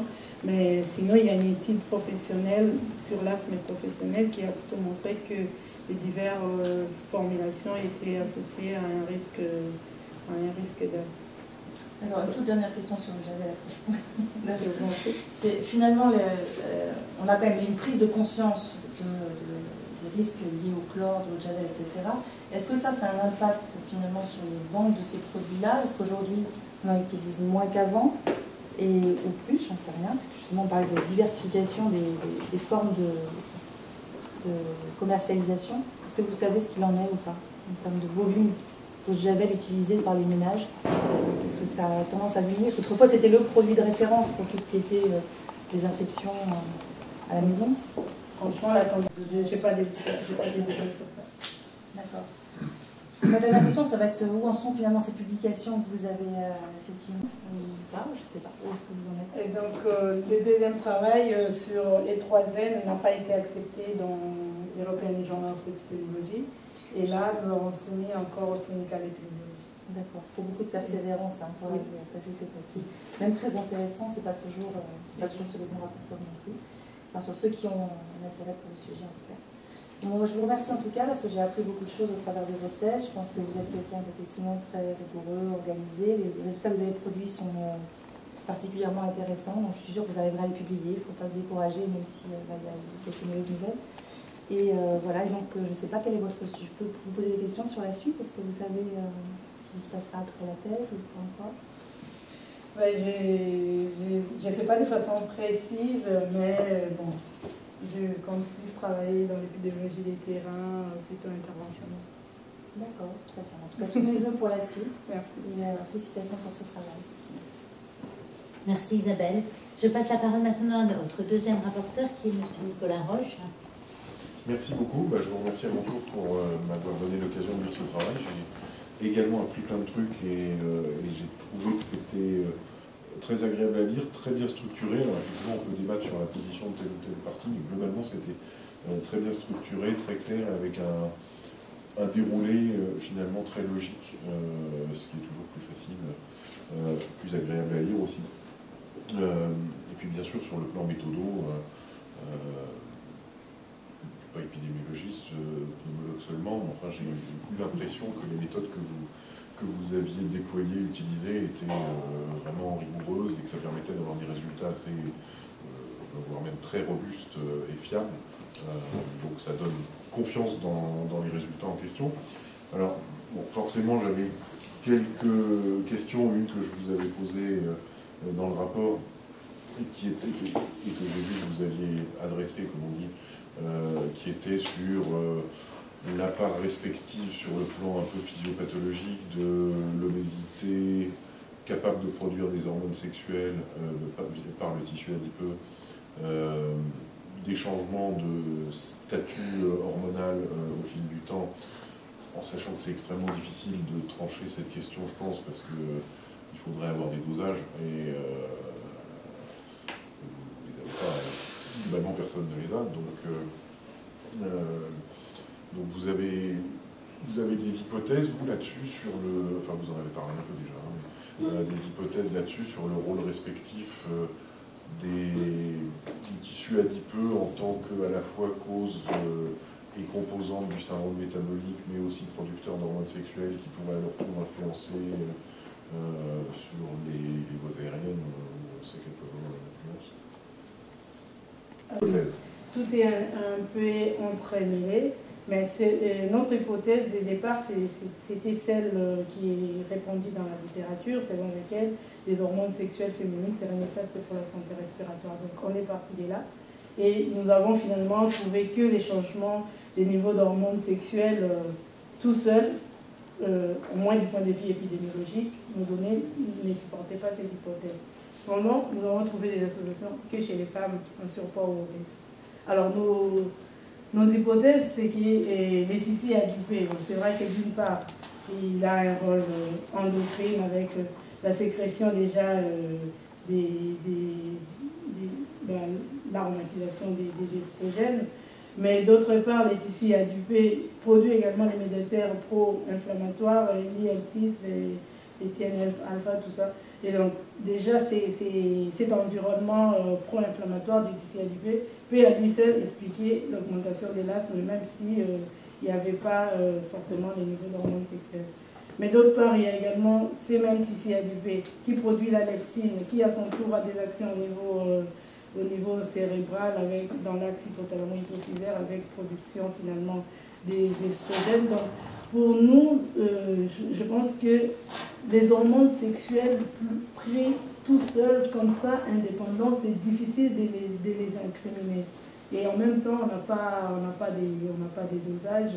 Et même si on les avait, je le dis chez la femme, avec des variations cycliques, circadiennes de la production de toutes ces hormones, même si on les dose, ça sera à quel moment du cycle menstruel, ça sera à quel moment pré- et post-ménopause. Tout ça, c'est un peu... ça s'entraînait et c'est vrai que c'est difficile de ressortir la part des uns et des autres. Par rapport à ce que vous attendiez, parce que c'est vrai que c'est un peu partiellement inattendu. Bah oui, on s'attend surtout du point de vue épidémiologique chez les garçons avant, et qu'à la puberté ça baisse, donc on dit bah, c'est parce que les hormones sexuelles sont augmentées chez la femme, les hormones sexuelles féminines augmentent chez la femme, chez la fille à la puberté. Et surtout cette étude américaine qui a montré que après la ménopause, les risques diminuaient, donc ça suivait vraiment un rythme. Peut-être qu'on avait envie de dire que c'est les hormones sexuelles féminines qui étaient incriminées dans l'asthme. Finalement, on ne l'a pas trouvé, un peu déçu, mais bon. Là, on n'est pas déçu, c'est la recherche. Absolument, c'est le résultat. La partie alors, irritante, Javel. J'avais une question, mais qui a déjà été un peu posée, qui est de comment vous arrivez à faire la part des choses entre la responsabilité que peut avoir l'eau de Javel et les éventuels autres irritants, auxquels, pas seulement professionnels, mais aussi les autres irritants domestiques, auxquels les femmes que vous avez étudiées peuvent être exposées, parce que c'est plus que d'autres produits ménagers, pour essayer de pouvoir isoler l'eau de Javel de tous les autres produits ménagers, parce que même quand on utilise de l'eau de Javel, on n'utilise pas forcément que ça. Oui, c'est vrai que nous avons déjà trouvé dans les données IGA que les femmes qui utilisaient plus l'eau de Javel utilisaient également les autres produits. Et il y a une étude qui a été faite avant la nôtre, qui avait regardé plutôt les produits en spray. Et cette fois-là, ils avaient trouvé une association avec l'asthme allergique et l'asthme non allergique. Et donc là, l'hypothèse, c'était plutôt un effet sensibilisant et un effet irritant. Et nous n'avons trouvé que l'association avec l'asthme non allergique. Et dans nos analyses, même quand nous avons ajusté sur également l'utilisation des sprays, et l'association avec l'asthme non allergique restait toujours significative, il n'y avait pas d'association avec l'asthme allergique. Au moins pour les sprays, on peut déjà dire que c'est deux mécanismes différents parce que nous n'avons pas trouvé avec l'association avec l'asthme allergique. Mais nous avons également fait une analyse, bon après ça reste épidémiologique, nous avons fait également une analyse en excluant carrément les femmes qui étaient exposées au spray. Notre association restait également significative. Mais après, est-ce que c'est vraiment l'eau de Javel ou c'est les autres produits? Dans nos analyses, nous avons à un moment regardé l'effet de faire les ménages de façon générale. Donc sans prendre en compte les divers produits qu'on utilisait. Et là, il n'y avait pas d'association. Donc c'est pas parce qu'on nettoie plus qu'on a des l'asthme non allergique, mais c'est vraiment parce qu'on utilise l'eau de Javel. Après, il y a peut-être d'autres produits qui sont en même temps utilisés. Et ça, je ne suis pas d'éléments. Il peut y avoir l'examinatrice présente, Virginie Ringard. Merci. Merci beaucoup pour ce travail. J'ai appris des tas de choses et je me joins à ce qui a déjà été dit. C'est très bien écrit, très facile à suivre, dense, mais c'était très intéressant. Alors moi j'ai une façon de voir les choses qui est un peu différente parce que en conclusion, les deux facteurs qui ressortent, c'est l'obésité et l'eau de Javel. Et moi je me suis dit c'est très social. Parce que l'obésité, c'est lié à des facteurs sociaux, ça on le sait, et l'utilisation de la Javel aussi, d'ailleurs, c'est ce que vous avez montré. Et donc ça m'a un peu interrogée. Et aussi, à un moment, vous évoquez le stress. Mais vous l'évoquez très, très rapidement, le lien entre stress psychologique et asthme. Et là, je me suis dit, mais dans les analyses que vous avez faites, c'est pas du tout pris en compte. Et est-ce qu'on pourrait imaginer, mais ça c'est... Moi, je suis épidémiologiste pour le coup. Est-ce qu'on pourrait imaginer qu'il y a des liens entre le statut social, le stress psychologique, l'obésité, et après, bon, la Javel, c'est autre chose. Et voilà, et moi je me suis un petit peu posé ces questions. Est-ce qu'en définitive, enfin, moi c'est l'aspect vraiment social qui m'a un peu interrogée. Donc ça c'est une chose. Par ailleurs, je me suis demandé, mais c'est peut-être complètement idiot, mais en définitive, vous avez stratifié sur l'IMC quand vous regardez l'association avec la ménopause. Et pourquoi pas avec la Javel? J'ai aucune hypothèse, mais en définitive, je ne connais pas, enfin vous expliquez des mécanismes, mais est-ce qu'on pourrait imaginer aussi que je ne sais pas, hein, moi j'ai lu ça d'une façon un peu naïve, c'est ce que je me suis demandé, Vous dites, à un moment, vous avez dit qu'une des limites, c'était de prendre la définition de la ménopause uniquement par questionnaire, mais en fait, ce n'est pas du tout une faiblesse, parce que dans la vraie vie, c'est comme ça que ça se passe. On demande aux femmes si elles sont ménopausées et on leur fait surtout pas d'examen de dosage hormonaux, parce que vous l'avez dit, c'est hyper compliqué. Donc ça, c'est pas une faiblesse. En plus, dans le 3N, c'est hyper bien structuré. Donc ça, je trouve que vraiment, vous n'avez pas à, entre guillemets, dire c'est une faiblesse. Au contraire, c'est très bien, défini. Alors, vous avez dit aussi qu'il y avait un taux bas d'androgène chez les femmes ovariectomisées. Alors du coup, je me suis dit, ah bon, pourquoi? Et je me suis dit, ah, et les femmes ovariectomisées pour cancer du sein, mais celles-là, vous les avez enlevées, j'imagine. Enfin, je me suis posé des questions, moi je ne savais pas du tout qu'il y avait un lien entre androgène et ovariectomie. Donc ça, j'aimerais bien que vous m'expliquiez un petit peu, parce que ça m'a un peu interrogée. Et puis voilà, voilà, ça c'est un peu les questions en vrac. Alors, un problème plutôt psychologique, ça je ne saurais pas vous dire, je n'ai pas d'éléments dans, je pense pas qu'on ait d'éléments dans la base, dans nos bases des données, mais au fait, peut-être.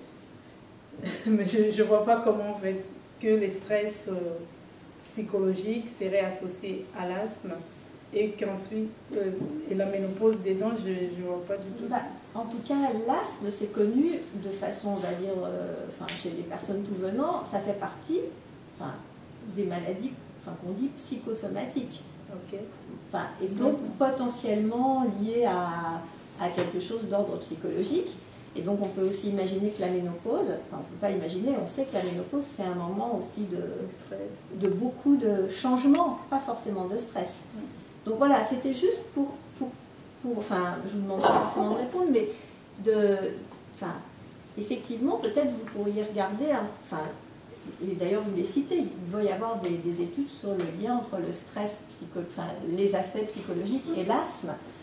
Et on peut imaginer que ça peut peut-être expliquer juste dans l'interprétation que vous faites. Exactement. Et qu'il y aurait des associations éventuelles avec l'asthme. Oui, pourquoi pas. Ouais, c'est possible. C'est comme ça. Hein. Alors, pour l'effet des androgènes, ça c'est reporté dans la littérature, que ce soit dans le modèle murin ou chez la femme. Après une ovariectomie, les niveaux d'androgène baissent également, les niveaux d'androgène baissent chez la femme ovariectomisée. Et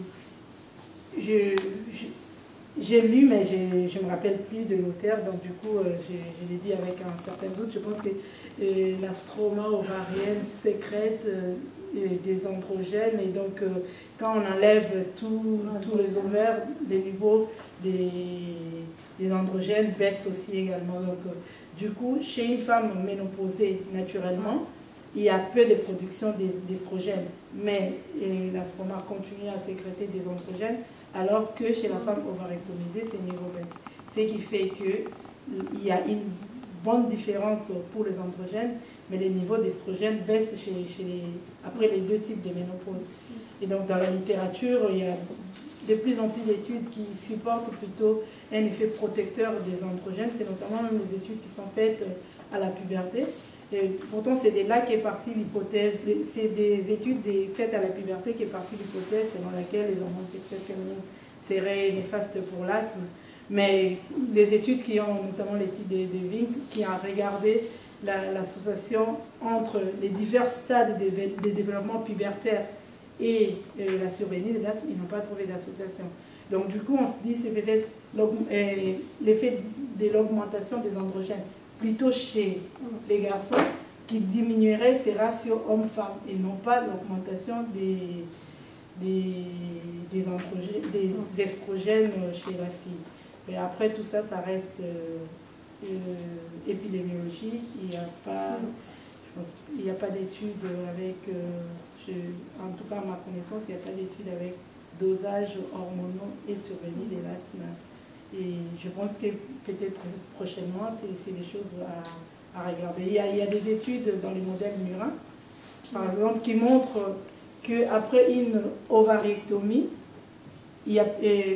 donc c'est un modèle murin dans lequel il compare les ratios souris femelles, souris mâles, et il regarde après castration, les ratios hommes-femmes changent. Mais après ovariectomie, ces ratios ne changent pas. Donc tout ça, ça suggère plus un effet des androgènes plutôt qu'un effet des oestrogènes. Et donc, notre association que nous avons trouvé avec la ménopause chirurgicale, ça va aussi plutôt dans ces sens-là. Il faut quand même... Vous avez eu beaucoup de chance. En plus, j'imagine que ça a été synergique et vu que c'était le même labo, donc chacun son tour. Qui commence? Je vais dire un mot, je vais passer très vite la parole à Bénédicte. Vous m'avez remarqué que je suis directeur de thèse, donc officiellement, mais chacun sait que l'encadrement quotidien, aussi sur le choix du sujet, sans le fait de Bénédicte qui pourra s'exprimer de façon un peu plus détaillée après. Néanmoins, là, on a quand même passé pas mal de temps ensemble, et puis j'ai pu voir l'évolution et les développements de tes travaux, puis me faire une idée assez précise de tes qualités, tant personnelles que professionnelles. Alors, je voudrais dire un mot du manuscrit. Tu t'es lancé dans quelque chose que je trouvais extrêmement ambitieux. Moi, je crois que j'aurais fait plus simple. Je veux dire que le résultat est très convaincant. En refaisant finalement l'histoire de l'asthme, les origines à nos jours, et c'est quand même pas facile. Et moi, je trouve que c'est très réussi, hein, parce que finalement, comme toujours, les connaissances viennent de plein d'endroits différents, de gens qui font la basic science, d'épidémiologistes, etc. Et tout mettre dans un récit qui soit fluide, c'est pas facile. Il y a eu différentes versions de ce manuscrit, mais je trouve qu'à la fin, on arrive à quelque chose qui est très convaincant et qui met aussi en évidence tes qualités didactiques. Et on voit d'ailleurs, tu expliques à chaque fois les modèles, pourquoi tu as choisi tel modèle, et comment est tel modèle, etc. Et c'est un vrai effort didactique. On sait tous que c'est un travail absolument considérable de faire ça, et je veux t'en remercier et t'en féliciter.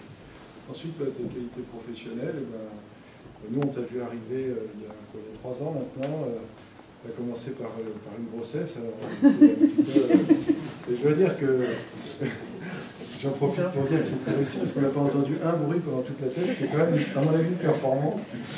En tout cas, tes qualités professionnelles, on a eu l'occasion de les voir à l'œuvre. Tout d'abord, un vrai intérêt scientifique, hein. Tu t'es emparé du sujet, tu es quelqu'un qui est assez passionné. Moi, je t'ai vu présenter à l'ERS et à d'autres endroits, Pupi ou à d'autres, et tu tiens à ton sujet, tu le défends, tu es pugnace, et c'est très agréable. Ensuite, tu as beaucoup progressé quand même, puisque à la fin, tu en parles comme ça, mais tu utilises des modèles de Cox, ça fait pas rajouter du temps, tu choisis de prendre l'âge comme le scale au lieu de prendre le grand, enfin, tout ça, c'est finalement, ça paraît simple dit comme ça, mais c'est pas si simple à mettre en œuvre, tout ça dans ça, sur l'application multimodèle, etc. Avec beaucoup de rigueur, beaucoup de réflexion aussi sur le pourquoi je fais ça, ce qui a été souligné, mais c'est vrai qu'on voit de plus en plus des choses extrêmement complexes, et qui, c'est vrai, peut-être tu aurais eu plus de facilité à passer tes papiers si tu avais utilisé des choses plus compliquées. Les reviewers seraient dit, ah c'est génial, ça vient de sortir, c'est super. Il y a une vraie réflexion qui fait peut-être un peu old fashion, mais qui, à mon avis, est vraiment de qualité. Et puis enfin, vraiment sur tes qualités personnelles, je voudrais quand même insister sur le fait que c'est quand même agréable de travailler tous les jours avec quelqu'un qui est heureux d'être là. On sait que l'environnement n'était pas forcément facile, hein, avec ta famille, tu l'as très bien décrit dans la page remerciement, que tout le monde dit qu'il ne le dit pas, mais dit avec beaucoup d'attention. Mais je veux dire vraiment un enthousiasme, un côté positif, toujours positif, vraiment des qualités humaines que je voudrais souligner, parce que finalement, à la fin, c'est quand même de loin le plus important. J'avais une petite question sur la suite, mais tu y as déjà répondu. Hein. Donc je voudrais dire simplement, nous on est tristes, on est heureux que tu termines cette thèse pour toi. Tu dis très bien que c'était vraiment un rêve, hein, un projet personnel très fort. On est heureux qu'elle arrive comme ça à bientôt avec un très beau manuscrit. Et puis on va être un peu triste, toute l'équipe de pouvoir partir, mais ça c'est un peu jeu. Voilà, je veux vraiment te remercier très sincèrement des années passées parmi nous. Bénédicte. Ouais, moi je vais être trop émue, donc je ne vais pas pouvoir dire grand chose. Ça y est, ça commence. Donc, merci beaucoup, Bobette, pour tout ce que tu as apporté à toute l'équipe pendant toutes ces années. Il y a eu plein de coups durs que tu as su gérer avec une exemplarité au niveau courage. C'était vraiment une leçon pour tout le monde. Et quand on te voit le matin, qu'on te demande si ça va, que tu nous dis un peu, ça veut dire que ça va pas du tout, mais elle a quand même le sourire, elle pleure et tout. Et tu as réussi à mener ça jusqu'au bout. Et avec une rigueur qui a été soulignée par les rapporteurs et tous les membres du jury. Je pense que on a vraiment appris toutes les deux de ces années d'échange et ça a été très riche pour moi au niveau scientifique. Et j'ai pas eu l'impression d'avoir une relation d'encadré-encadrante. Je pense qu'on a développé un projet de recherche et un beau projet, parce que même si les publications ne sont pas là, effectivement, je pense que t'as pas eu de chance parce qu'il y a eu 2 publications qui sont sorties juste avant par des auteurs de CRHS qui ont fait des modèles, alors pour le coup un peu plus fashion, et puis, mais bon, quand on regarde vraiment le fond, on ne comprend pas bien pourquoi ils ont fait ça, sauf que c'est sorti en 2016 et en 2017. Et du coup, publier derrière, c'est un peu plus compliqué. Après, pareil pour l'eau de Javel, il y a des reviewers qui nous ont fait des commentaires plutôt aberrants, avec l'éditeur qui nous demande des révisions mineures, et puis au final, on les fait, et il nous dit, non, finalement, j'en veux plus. Et tu as toujours persévéré, toujours avec le sourire, c'est un peu quand ça va. Et je suis très heureuse que tu aies pu mener ce travail jusqu'au bout. Et voilà, bravo et puis merci pour tout. La seule question vraiment importante, c'était mais pourquoi vous n'arrivez pas à publier? Alors je trouvais ça vraiment passionnant, très intéressant, méthodologiquement très bien. Donc voilà, je viens d'avoir la réponse à ma question. Il reste quand même encore des revues. Non, alors il faut dire que là, on a soumis que dans les journaux. Voilà. Vraiment très élevés. On reste, il n'y a pas de facteur au-dessus de 7. Ah oui, oui. Je vois qu'en pneumologie... oui, donc il en reste. Oui, il en reste, donc ça va être publié. Ça va être accepté dans des très bons journaux, un tout petit peu au-dessous de 7. Là-bas, le prochain, c'est 7. Celui qui est... On persévère, on reste dans les 7. Comment? On persévère, on reste dans les 7. Il faut faire effectivement au démarrage, c'est bien, hein, c'est une bonne stratégie. Oui. Bon, après, on a des circonstances. Parce que vraiment, moi j'ai trouvé ça très intéressant, très rigoureux, tout le monde l'a dit. Voilà, je plus vraiment de questions. J'étais assez d'accord avec les commentaires d'Isabelle Baldi sur l'IMC. C'est vrai. Bon, d'abord, la définition de au-dessus de 25, c'est pas obèse. Hein. Il y avait des raccourcis. Voilà. Et puis surtout, il me semble que c'est presque encore plus convaincant si on voit comme une relation, de dose-effet, ou en tout cas de comment ça évolue, parce que j'imagine si c'est la quantité de masse grasse, plus il y a de masse grasse, ou pas, j'en sais rien. C'est des relations qu'on aurait eu envie de voir plus finement, peut-être. Dans les SRHS, je pense qu'on pourrait bien faire. Comment? Avec les données SRHS. D'ailleurs, parce que j'ai connu Bobette comme étudiante de M2 et Bobette avait déjà, dès les premiers instants, fait preuve d'une détermination à toute épreuve, en me convainquant qu'il fallait absolument la prendre.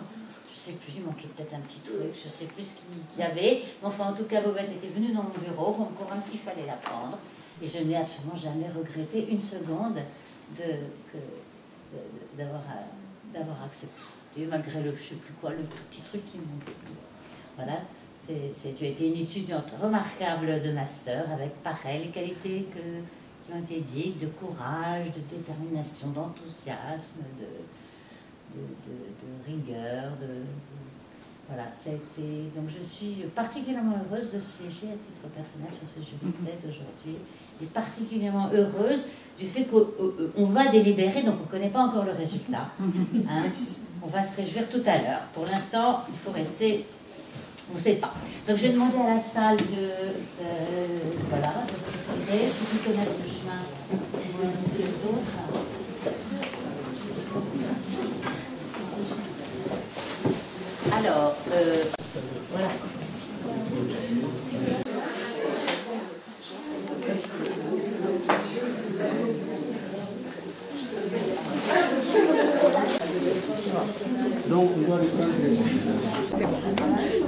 été là à la thèse, on a suivi, on a commencé les débuts.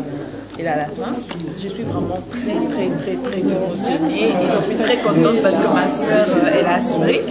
Et je savais déjà que ça allait très bien se passer parce qu'elle a toujours été engagée dans ses études depuis le bas âge. En tout cas, c'est notre exemple. On attend les résultats. Ça sera distinction. On attend. Sur l'impression de la thèse de Bobette, elle a su se défendre, elle a su défendre ses points de vue et je suis certaine qu'elle aura une très bonne note. Donc ça va aller. Mais on attend la distinction. Hein, on attend la distinction. Alors là, on est en train juste d'attendre le membre du jury. Ils vont décider. Et puis voilà. Donc on espère, on pense que ça va très bien se passer. On savait déjà que ça allait très bien se passer parce qu'on a quitté Dijon pour venir assister à la soutenance à Paris. A tout à l'heure, les résultats. C'est Péliming, Tarakaka, petite sœur, les honneurs à famille. Donc j'espère que tout va bien. Nous sommes qui nous malamo. Nous avons vraiment symbolisé le groupe qu'on a eu. Nous avons l'équipe. En tout cas, merci pour nous assister physiquement, spirituellement et moralement. En tout cas, nous avons pas mbola. Binopé, caméraman, photographe, nous avons pas mbola vraiment. Bobette vraiment en tout cas nous avons pas employé. Tombéli vraiment bénédiction belé au nom de la famille. Merci beaucoup. C'était vraiment intéressant. Je crois Dieu que Bobette va distinguer. Je lui avais dit déjà le matin, nous la soutenons dans nos prières. Et je sais ce qu'elle vaut. Elle l'a prouvé, hein, donc je pense que ça va aller. Voilà. Je n'ai pas autre chose à dire, mais je pense qu'elle va distinguer. Ça, je prédis. Je suis l'oncle de Bobette, donc je l'ai dit, ça va se passer. Voilà. C'est mon dernier mot. Elle va vraiment distinguer. Voilà. Être présent, parce que la thèse devait se passer à 13h, mais nous avions cru Dieu d'être là. Déjà dans la voiture, moi j'avais dit on doit être là et ça s'est fait. Nous croyons pour elle, elle va distinguer. Et félicitations, Nia Bobette, que Dieu soit loué.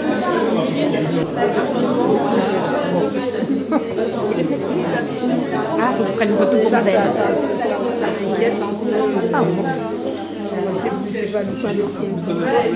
Ça aurait donné un peu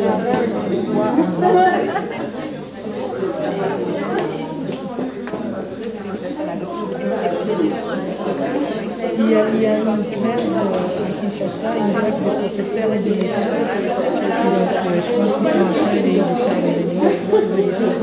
pense qu'ils sont en train de faire c'est un peu hier, je vis mes mails, il m'a écrit les matins, moi j'ai lu mes mails vers 22h.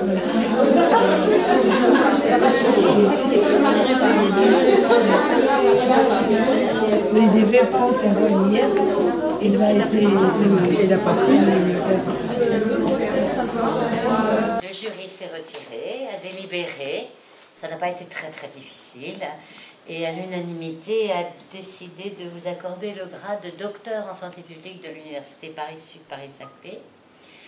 Cette université ne décerne plus de félicitations, plus de mentions, mais le jury tient à vous féliciter vraiment fortement pour votre ténacité, votre rigueur, pour l'ampleur du travail fait et pour l'aisance avec laquelle vous nous avez présenté vos travaux et répondu à nos questions. Bravo, Madame la docteure.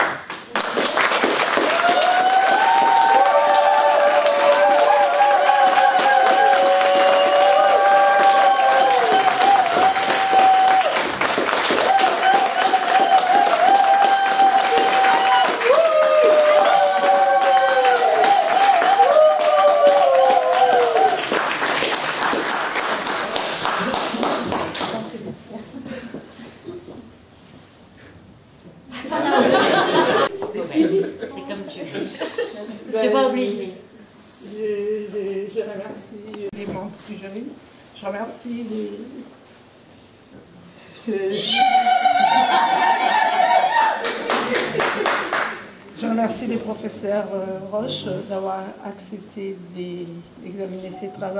Merci au professeur Tabu. Merci au professeur Meyer. Merci à vous, professeur Baldi. Merci Virginie Fangar et Bénédicte Lénard d'avoir accepté d'examiner ces travaux. Je voudrais remercier également toute ma famille qui est ici pour me soutenir. Je sais que ça n'a pas été facile tout le temps. Et vraiment, je remercie aussi les membres de mon équipe qui ont toujours été là à côté de moi pour me soutenir, m'épauler quand il y avait des moments où je pensais qu'il fallait que j'arrête, que j'avais fait les mauvais choix, et si c'était pas bon, il fallait que j'arrête. Mais je pense que d'avoir été dans une équipe telle que la vôtre, Gabrielle et Bénédicte, c'est vraiment quelque chose de génial qui m'a permis d'arriver jusqu'au bout. Merci à Dominique, merci à Bibi et à toute mon équipe. Je pense que vous avez toujours été là. Et à un moment donné, quand je me disais qu'il fallait arrêter, je disais on n'abandonne pas son équipe parce qu'on était plus qu'une équipe, on était une famille. Et ça, c'est quelque chose de très fort. Et franchement, je sais que du point de vue scientifique, ça se dit peut-être pas, mais je vous aime vraiment. Voilà. Et donc, je remercie également mon équipe des Villejuifs.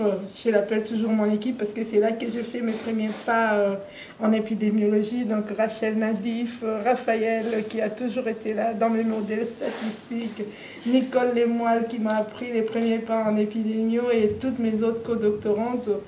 C'est vraiment des moments de plaisir, des travails intenses et ça c'est quelque chose que je n'oublierai pas même quand je serai partie de la France.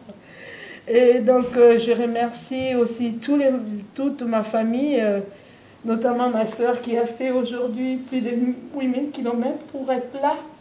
Elle est arrivée ce matin pour assister à cette soutenance. C'est quelque chose de fort. Et je sais qu'aujourd'hui, elle représente tous les Matulonga qui n'ont pas pu être là.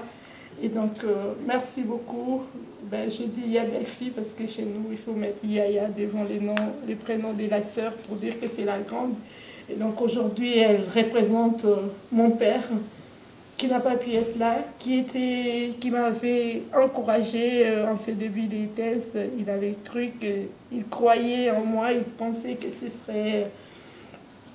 c'était possible. Parce qu'après avoir fait 9 ans de fac de médecine, 5 ans d'exercice, revenir sur les bancs de l'école pour faire un M2 et puis avec un projet de tests derrière, c'était presque une mission impossible. Mais voilà, j'y suis. Et donc, merci à vous tous qui m'avez soutenu. Je remercie également mon mari qui m'a toujours soutenu, qui a cru en ces projets, qui a fait de ça un projet vraiment des familles. Et merci à mes filles, Diana, Frésia, et merci à mon fils, Ravis. Donc, une grossesse en début de thèse, voilà, on a tenu et voilà, on est au bout. Et merci à vous tous, les membres des... Et je vous remercie, je vous aime tous.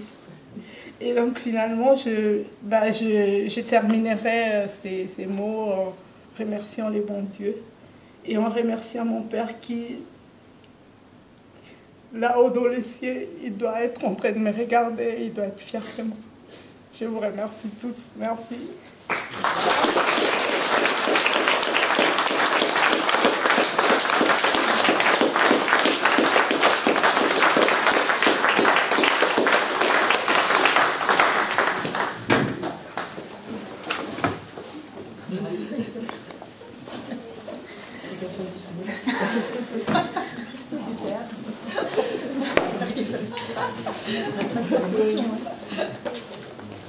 Bravo Bobette.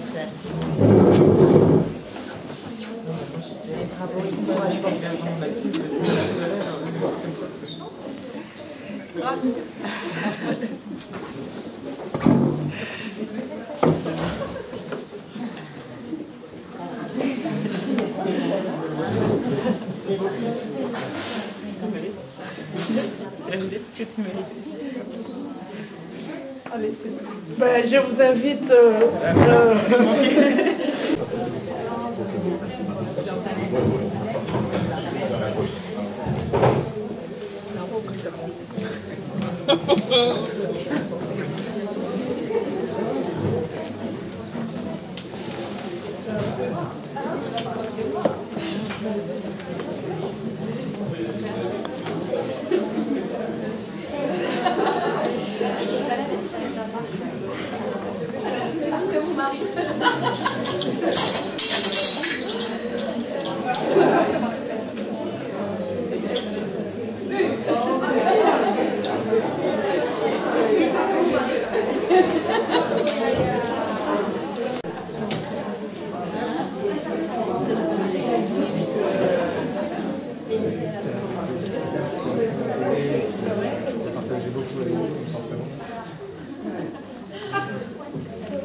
Non, personne ne pleure.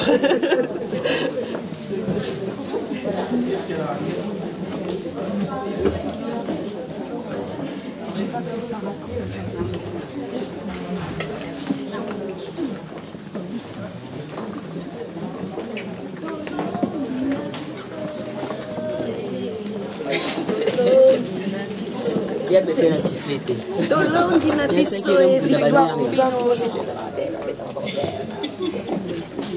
Oh, mais oui, moi je chante comme en Afrique, oui. Je chante comme en Afrique.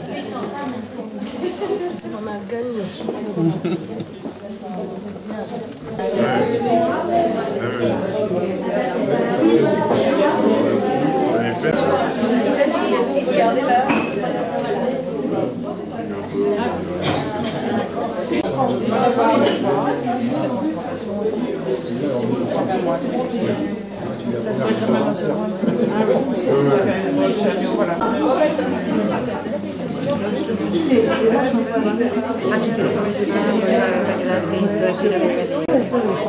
Ça s'en aille, les gars.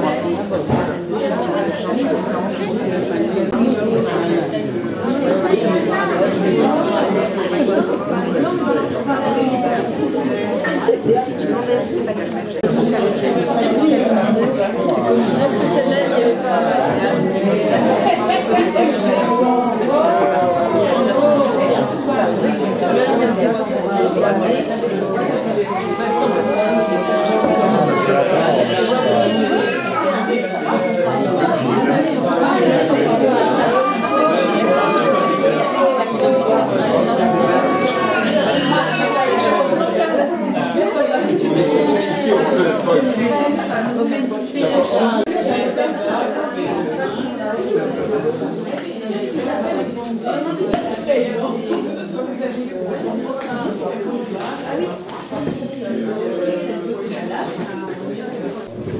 Encore.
Je vous embrasse tous. Ouais, c'est bon, on peut partir avec vous. Je regarde cela.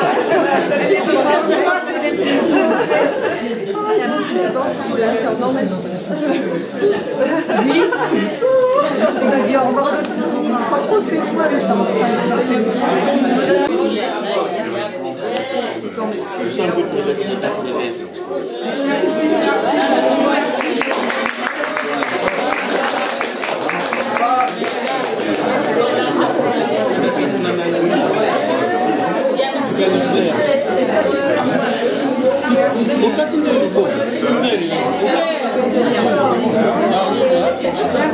sommes de Paris. Pour les 3 R, en fait. Les enfants, ça va. Voilà, les 3 R. D'accord. Je vais vous embrasser.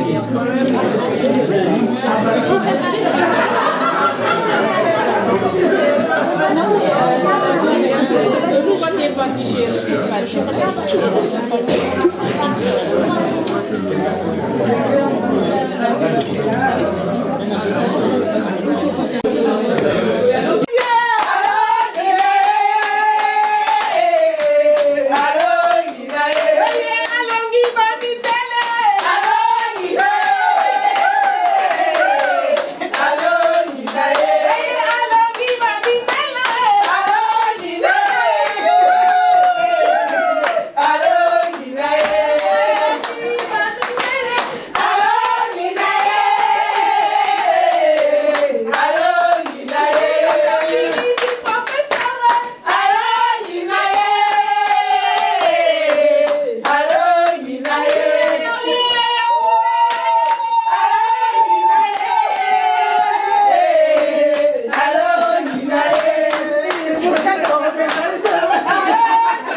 D'accord, ok.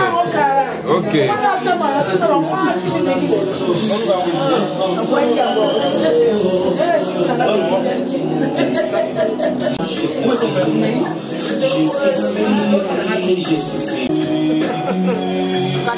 Allez, on va porter un toast à nous tous. Maman, tu sais que vous avez fait pour moi. Zamba Pambolabino.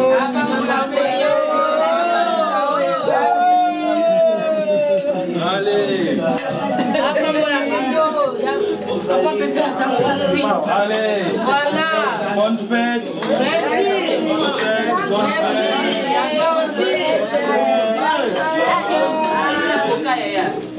Est-ce que la mère n'y a pas comme ça?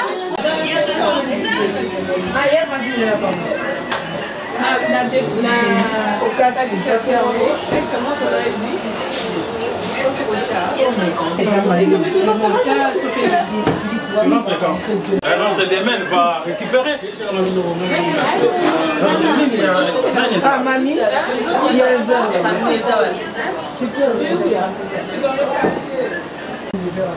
Mais là, on vient d'arriver chez Damien.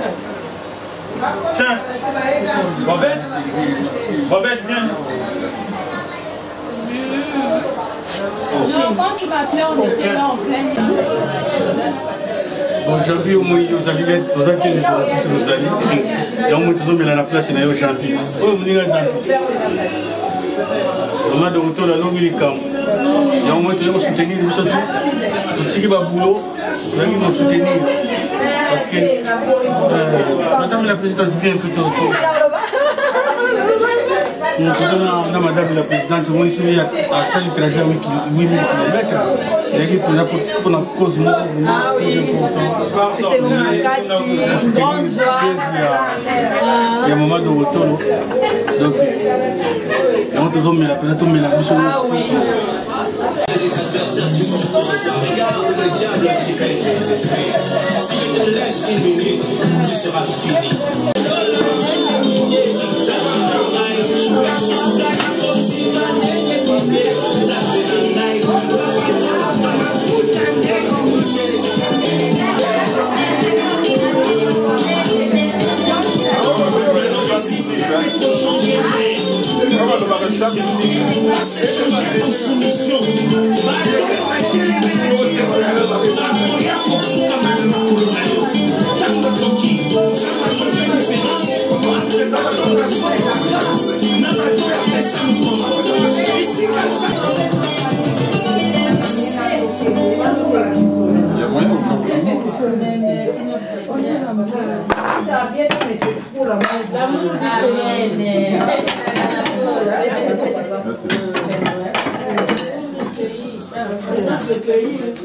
comment il y a vu sur ce que je dis à moi.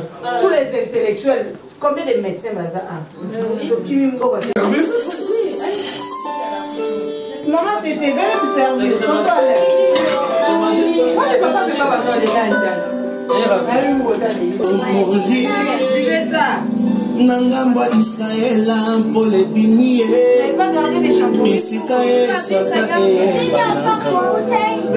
Présence na ye Mpole nangai Sanduko ete tome Misika Yesu azebunga na kati Présence na ye Lipamboli nanga Ami, je crois que presque voilà c'est bien pour la croire. On va croire ma bien.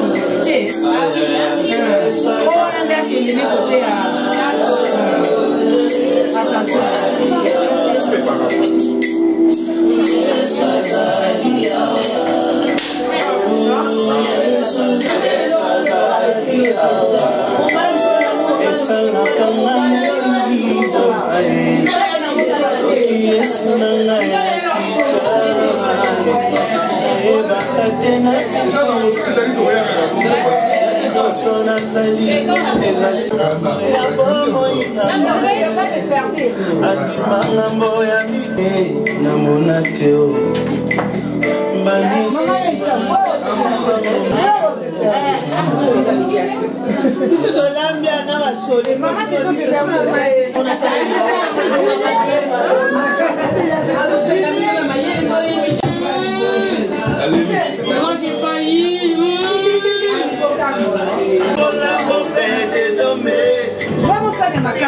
Présence nae, pamboli nae.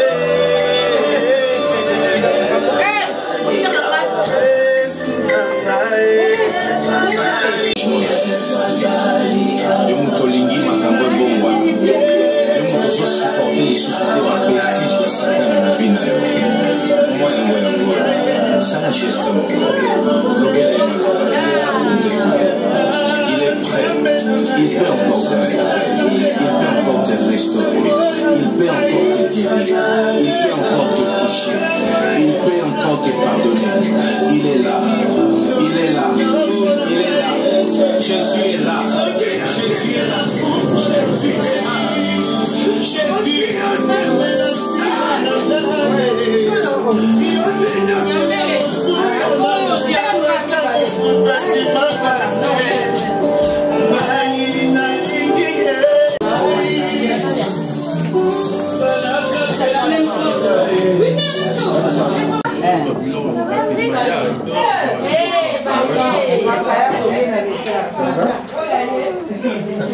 Maryse, allez, on avance.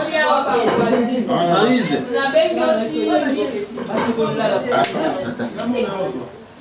Ça va, Maryse? Maryse. Il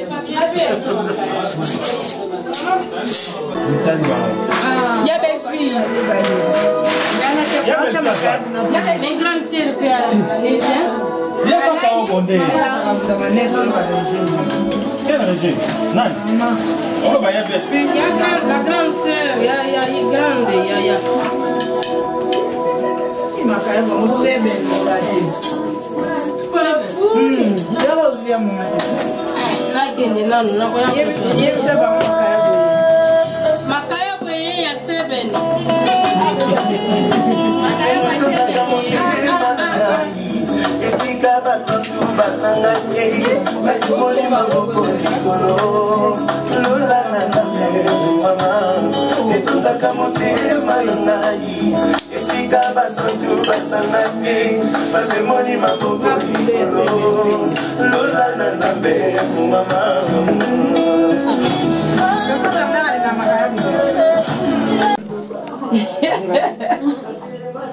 Ça va?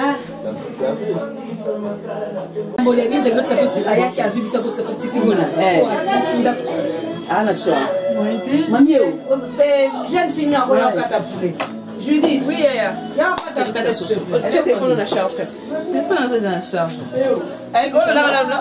Mais il y a un